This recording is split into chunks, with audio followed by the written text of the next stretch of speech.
इतिहास केवल तिथियों और युद्धों का संग्रह नहीं है, ये उन शासकों की कहानी है जिन्होंने अपनी बुद्धिमत्ता, पराक्रम और नीतियों से युगों को गढ़ा। ऐसे ही एक सम्राट थे विक्रमादित्य, जिनका नाम न केवल उनकी तलवार की धार से बल्कि उनके न्याय, संस्कृति और विद्वानों के संरक्षण से अमर हुआ। लेकिन क्या उनकी महानता केवल एक योद्धा के रूप में थी, या वे वास्तव में भारत के स्वर्ण युग के निर्माता थे? इस गाथा में हम जानेंगे कैसे विक्रमादित्य ने एक ऐसा साम्राज्य खड़ा किया जिसकी चमक आज भी इतिहास के पन्नों में दिखाई देती है।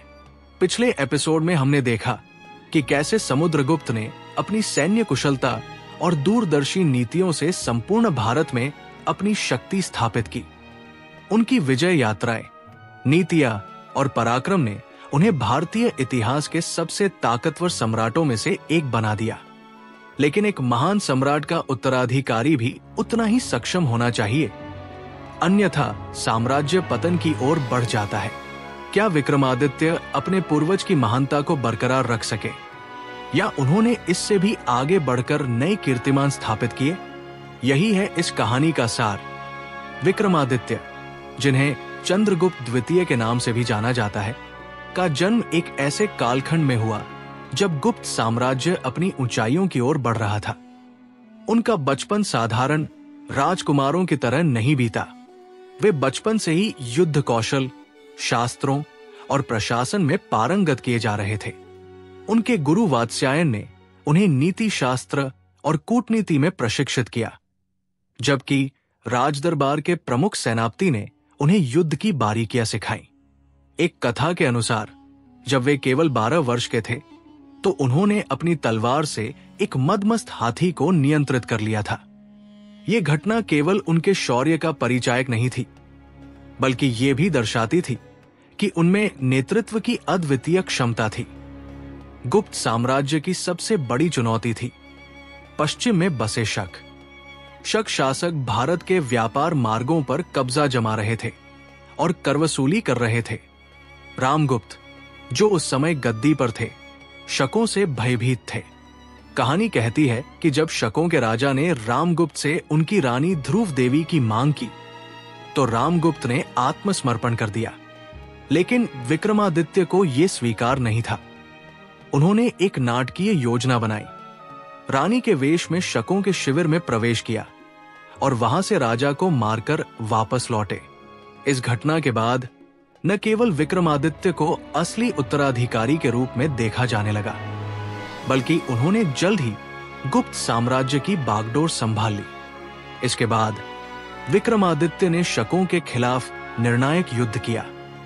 उज्जैनी, जो कभी शकों की राजधानी थी, अब गुप्त साम्राज्य का हिस्सा बन गई। उनकी इस विजय ने उन्हें शकारी, शकों का संहारक की उपाधि दिलाई। विक्रमादित्य न केवल एक कुशल योद्धा थे, बल्कि वे भारत के सांस्कृतिक पुनर्जागरण के निर्माता भी थे।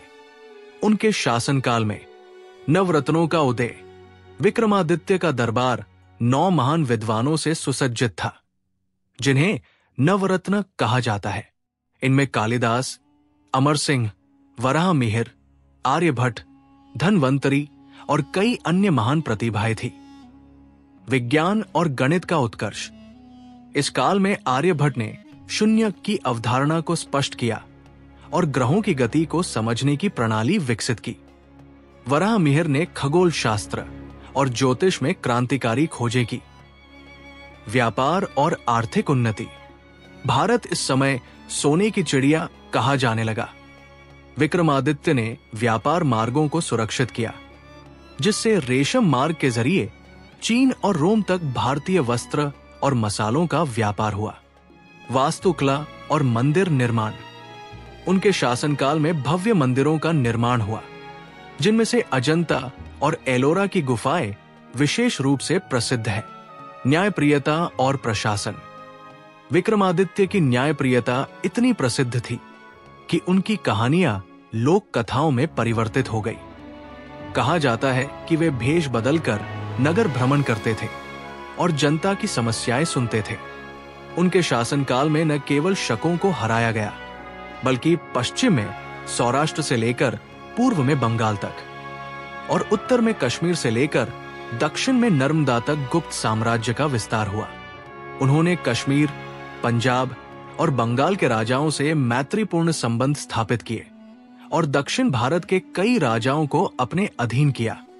कई इतिहासकार मानते हैं कि विक्रमादित्य की मृत्यु एक युद्ध के दौरान हुई, जबकि कुछ स्रोतों के अनुसार वे वृद्धावस्था में संन्यास लेकर चले गए।